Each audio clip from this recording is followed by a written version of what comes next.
Hello students.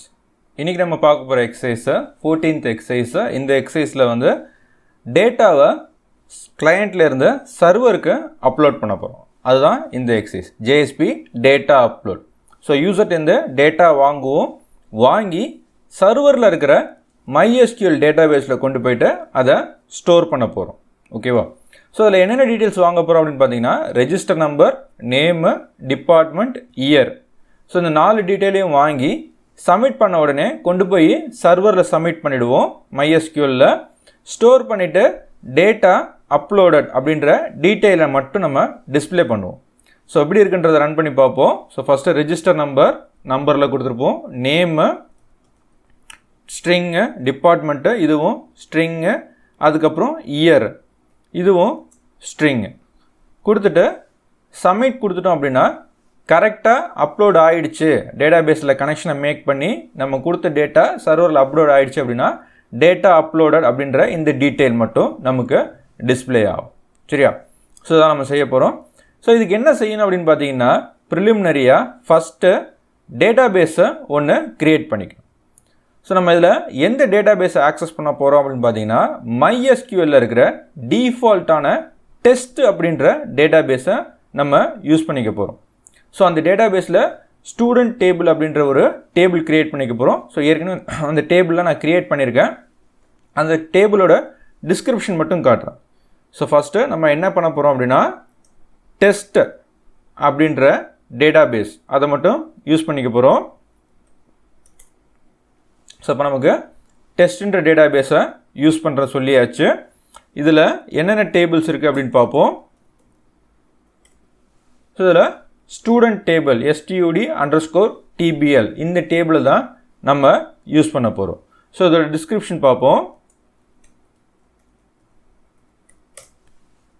So இந்த டேபிளில் பார்த்தீங்க அப்படின்னா உங்களுக்கு மொத்தம் 4 காலம் இருக்கும். ஸோ என்னென்ன காலம் அப்படின்னு பார்த்தீங்கன்னா ஸ்டூடெண்ட்டோட register number, so register number அதோட டேட்டா டைப்பு இன்டிஜர், அடுத்து ஸ்டூடெண்ட் நேமு அதோட டேட்டா டைப்பு வேர்கேர், டிபார்ட்மெண்ட் அதோட டேட்டா டைப்பு வேர்கேரு, இயர் அதோட டேட்டா டைப்பு வேர்கேர். ஸோ இந்த 4 காலம் தான் நம்ம க்ரியேட் பண்ணியிருக்கோம். ஸோ இப்போ ஃபஸ்ட்டு நம்ம இன்சர்ட் பண்ண வேல்யூ நமக்கு டிஸ்பிளே ஆகிருக்கா அப்படின்றத பார்ப்போம். ஸோ நம்ம இன்சர்ட் பண்ண வேல்யூ நமக்கு இங்கே இன்சர்ட் ஆகிருக்கு. ஸோ 101 அப்படின்ற ரெஜிஸ்டர் நம்ம இன்சர்ட் பண்ணதை இன்சர்ட் ஆகிடுச்சு. அதனால் நமக்கு இங்கே கிளியராக டிஸ்பிளே ஆகுது. ஓகேவா? ஸோ இப்போ கோடிங் என்ன இருக்குது அப்படின்றத பார்ப்போம். First index page. So index பேஜை பொறுத்த வரைக்கும் பார்த்தீங்க அப்படின்னா நம்ம ஒரு ஃபார்ம் க்ரியேட் பண்ணியிருப்போம். ஸோ அந்த ஃபார்மில் யூசர்ட்டேருந்து ரெஜிஸ்டர் நம்பரு அதுக்கு ஒரு டெக்ஸ்ட் பாக்ஸு, ஸோ இது ரெஜிஸ்டர் நம்பருக்கான டெக்ஸ்ட் பாக்ஸு, அடுத்து நேமு அதுக்கான ஒரு டெக்ஸ்ட் பாக்ஸு, டிபார்ட்மெண்ட் அதுக்கான ஒரு டெக்ஸ்ட் பாக்ஸு, இயர் அதுக்கான ஒரு டெக்ஸ்ட் பாக்ஸ். இந்த 4 டெக்ஸ்ட் பாக்ஸ் வச்சுருப்போம். ஸோ அதுக்கப்புறம் ஒரு சப்மிட் பட்டன் வச்சுருப்போம். ஸோ சப்மிட் பட்டனை ப்ரெஸ் பண்ண உடனே ஆக்ஷன் ex14.jsp போன்னு சொல்லிவிடுவோம். ஸோ அந்த ex14.jsp தான் நம்ம டேட்டா பேஸோட கனெக்ட் பண்ணுறது, வேல்யூவை இன்சர்ட் பண்ணுறது எல்லாமே செஞ்சுருப்போம். ஸோ அந்த ex14.jsp பேஜில் என்ன செஞ்சுருக்கோன்றது பார்ப்போம். ஸோ இந்த பேஜை பொறுத்த வரைக்கும் பார்த்தீங்க அப்படின்னா ஃபஸ்ட்டு டேட்டாபேஸோட கனெக்ஷனை மேக் பண்ணுவோம். ஸோ டேட்டாபேஸோட கனெக்ஷனை மேக் பண்ணுறதுக்கு நமக்கு தேவையான டீட்டெயில்ஸு கனெக்ஷன் URL கண்டிப்பாக தேவை. அப்புறம் எந்த டேட்டாபேஸில் நம்ம கனெக்ட் பண்ண போகிறோமோ அந்த டேட்டாபேஸோட நேமு, எந்த யூசர் ஐடியில் நம்ம டேட்டாபேஸோட கனெக்ட் பண்ண போகிறோமோ யூசர் ஐடி, அப்புறம் அந்த யூசர் ஐடிக்கான பாஸ்வேர்டு. ஸோ கனெக்ஷன் URL எப்பயுமே மாறாது. JDBC MySQL localhost 3306 இதுதான் இருக்கும். டேட்டாபேஸ் நேம் டெஸ்ட்ன்ற டேட்டாபேஸ் சொல்லிட்டேன். யூசர் ஐடி ரூட், பாஸ்வேர்டு என்னோட டேட்டாபேஸ்க்கு நான் பாஸ்வேர்டு எம்டியாக வச்சுருக்கேன். நீங்கள் உங்களோட டேட்டாபேஸ்க்கு என்ன பாஸ்வேர்டு வச்சுருக்கீங்களோ அந்த பாஸ்வேர்டை நீங்கள் இங்கே கொடுத்துக்கணும். ஓகேவா? ஸோ இதுதான் JDBCக்கான டிரைவர் com.mysql JDBC டிரைவர். இந்த டிரைவரை வச்சு தான் நம்ம டேட்டாபேஸை கனெக்ட் பண்ண போகிறோம். ஸோ இது ப்ரிலிமினரி செட்டிங்ஸு. இதெல்லாம் ஃபஸ்ட்டு கொடுத்து வச்சணும். இதெல்லாம் கரெக்டாக கொடுக்கல அப்படின்னா டேட்டாபேஸ் கனெக்ட் ஆகாது. அதுக்கடுத்து என்ன பண்ணுறோம் அப்படின்னா ஃபார்ம் சப்மிட்டில் வர்ற register number, name, department, year இந்த 4 டீட்டெயிலையும் 4 வேரியபிளில் ஸ்டோர் பண்ணிக்கிறோம். ஸோ ஸ்டோர் பண்ணிக்கிட்டு ஃபஸ்ட்டு ஒரு கனெக்ஷன் ஆப்ஜெக்ட் க்ரியேட் பண்ணுறோம், அதை நல்லுன்னு வச்சுக்கிறோம். அதே மாதிரி ஸ்டேட்மெண்ட் ஆப்ஜெக்ட் ஒன்று க்ரியேட் பண்ணி அதையும் நல்லுன்னு வச்சுக்கிறோம். ஸோ இந்த கனெக்ஷன் ஆப்ஜெக்டை வச்சு தான் நம்ம கனெக்ஷனை ஃபஸ்ட்டு உருவாக்க போகிறோம். ஸ்டேட்மெண்ட் ஆப்ஜெக்டை வச்சு தான் நம்ம இன்சர்ட் கொரியை உருவாக்கி அதை எக்ஸிக்யூட் பண்ண போகிறோம். ஸோ ஃபஸ்ட்டு கனெக்ஷன் ஆப்ஜெக்ட் பார்த்துருவோம்.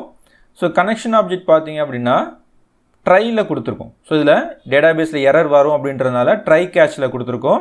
ஸோ ட்ரை கேட்ச் படி ஃபஸ்ட்டு கனெக்ஷன் மேனேஜரை கொடுக்குறோம். ஸோ கனெக்ஷன் மேனேஜரில் என்ன கொடுத்துருக்கோம்னா driver manager dot get connection. So get கனெக்ஷனில் எந்த கனெக்ஷன் யூஆர்எல்லை பயன்படுத்தணும், அதில் எந்த டேட்டாபேஸை பயன்படுத்தணும், எந்த யூசர் நேமு பாஸ்வேர்டு, இதை ஃபுல்லாக நம்ம கொடுத்துருவோம். ஸோ கெட் கனெக்ஷனில் பார்த்தீங்க அப்படின்னா connection URL plus database name, எந்த டேட்டாபேஸில் நம்ம எந்த யூஆர்எல்லை கனெக்ட் பண்ணணுமோ அதை கொடுத்துருவோம். எந்த யூசர் ஐடியில் என்ன பாஸ்வேர்டில் கனெக்ட் பண்ணணும் அப்படின்றத சொல்லிவிடுவோம். ஸோ இந்த கனெக்ஷன் கரெக்டாக வந்துடுச்சு அப்படின்னா, இதில் எதுவும் எரர் இல்லை அப்படின்னா இந்த ட்ரை பிளாக்கில் அடுத்த இருக்க ஸ்டேட்மெண்ட் எக்ஸிக்யூட் ஆகும். ஸோ அடுத்த இருக்க ஸ்டேட்மெண்ட் பார்த்தீங்க அப்படின்னா கனெக்ஷன் கிரியேட் ஸ்டேட்மெண்ட். அது நம்ம பண்ணிடுறோம். நம்ம கொடுத்துருக்க கனெக்ஷன் ஆப்ஜெக்டை வச்சு ஒரு ஸ்டேட்மெண்ட்டை உருவாக்கு அப்படின்னு சொல்லிடுறோம். Create statement. ஸோ இப்போ அதை ஸ்டேட்மெண்ட் அப்படின்ற ஒரு ஆப்ஜெக்டில் ஸ்டோர் பண்ணிக்கிறோம். இப்போ நம்ம SQL ஸ்டேட்மெண்ட்டை உருவாக்குறோம். ஸோ இந்த SQL ஸ்டேட்மெண்ட்டை தான் நம்ம இந்த ஸ்டேட்மெண்ட் ஆப்ஜெக்டில் எக்ஸிக்யூட் பண்ண போகிறோம். ஸோ இப்போ என்ன பண்ண போகிறோம்னா SQL ஸ்டேட்மெண்ட்டை இன்சர்ட் தான் பண்ண போகிறோம். ஸோ அந்த இன்சர்ட்டில் என்ன கொடுத்துருக்கோம் அப்படின்னு பார்த்தீங்கன்னா insert into student table values register number name department year. So இந்த 4 காலம் வேல்யூஸையும் நம்ம அந்த டேபிள் ஸ்டூடெண்ட் டேபிளில் இன்சர்ட் பண்ண போகிறோம். ஸோ அதற்கான இன்சர்ட் கொரியை தான் நம்ம இங்கே உருவாக்கியிருக்கோம். நம்ம இங்கே வாங்கின வேல்யூவை வச்சு அந்த கொரியை க்ரியேட் பண்ணிடுறோம். ஸோ க்ரியேட் பண்ண கொரியை என்ன பண்ணிடுறோம் அப்படின்னா அடுத்து எக்ஸிக்யூட் பண்ணுறோம். ஸோ எக்ஸிக்யூட் பண்ணுறதுக்கு ஸ்டேட்மெண்ட் டாட் எக்ஸிக்யூட் அப்டேட் மெத்தடை யூஸ் பண்ணுறோம். சரியா? ஸோ எக்ஸிக்யூட் கொரின்னு கொடுத்தோம்னா செலக்டை மட்டும்தான் செய்ய முடியும். இன்சர்ட் அப்டேட் டிலீட் எல்லாத்துக்குமே என்ன கொடுக்கணும் அப்படின்னா எக்ஸிக்யூட் அப்டேட் அப்படின்ற மெத்தடை பயன்படுத்துவோம்.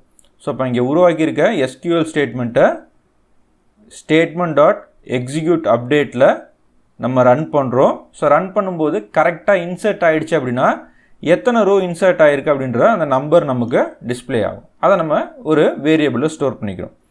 ஸ்டோர் பண்ணிக்கிட்டு இதில் எதுவும் பிரச்சனை இல்லை அப்படின்னா அடுத்து நம்ம கீழே என்ன டிஸ்பிளே பண்ணுறோம் அப்படின்னா டேட்டா அப்லோடட் அப்படின்றத டிஸ்பிளே பண்ணுறோம். டிஸ்பிளே பண்ணிவிட்டு ஸ்டேட்மெண்ட்டை க்ளோஸ் பண்ணிக்கிறோம். ஸோ நம்ம ஓப்பன் பண்ண ஸ்டேட்மெண்ட்டை ஓப்பன் பண்ண கனெக்ஷன் ரெண்டுத்தையும் க்ளோஸ் பண்ணிக்கிறோம். ஸோ க்ளோஸ் பண்ணிவிட்டு இதோட ஸ்டாப் பண்ணிக்கிறோம். சரியா? ஸோ இப்போ இன்சர்ட் ஆகிடுச்சு, எந்த ஒரு எரரும் இல்லை அப்படின்னா டேட்டா அப்லோடட் அப்படின்ற டெக்ஸ்ட்டு மட்டும் நமக்கு H4 டேக்கில் டிஸ்பிளே ஆகும். டிஸ்பிளே ஆகிட்டு நம்ம இங்கே ஓப்பன் பண்ண ஸ்டேட்மெண்ட்டும் கனெக்ஷனும் க்ளோஸ் ஆகிடும். சரியா? ஸோ இதுதான் நமக்கு அவுட்புட்டில் வந்துச்சு. ஸோ இன்னொரு வேல்யூ நம்ம இன்சர்ட் பண்ணி பார்ப்போம். ஸோ 101க்கு பதிலாக 102 வேறு நேம் கொடுத்துப்போம். மித்த டீட்டெயில்ஸ்லாம் சேம் டீட்டெயில்ஸாக கொடுத்துப்போம். கொடுத்துட்டு சப்மிட் கொடுத்தோம் அப்படின்னா எல்லாம் ப்ராப்பராக அப்லோட் ஆகிடுச்சுன்னா டேட்டா அப்லோடர் அப்படின்றது நமக்கு டிஸ்பிளே ஆகிடும். ஸோ இப்போ நம்ம டேட்டா பேஸில் செலக்ட் கொரியை போட்டு பார்த்தோம் அப்படின்னா அந்த வேல்யூ நமக்கு இன்சர்ட் ஆகிருக்கணும். ஸோ நம்ம கொடுத்த 102 பாலான்ற டேட்டாவும் நமக்கு அப்லோட் ஆகிடுச்சு. ஸோ இதுதான் JSP டேட்டா அப்லோட். ஸோ இதில் டவுட் இருந்துச்சுன்னா கேட்டு கிளியர் பண்ணிக்கோங்க. தேங்க்யூ.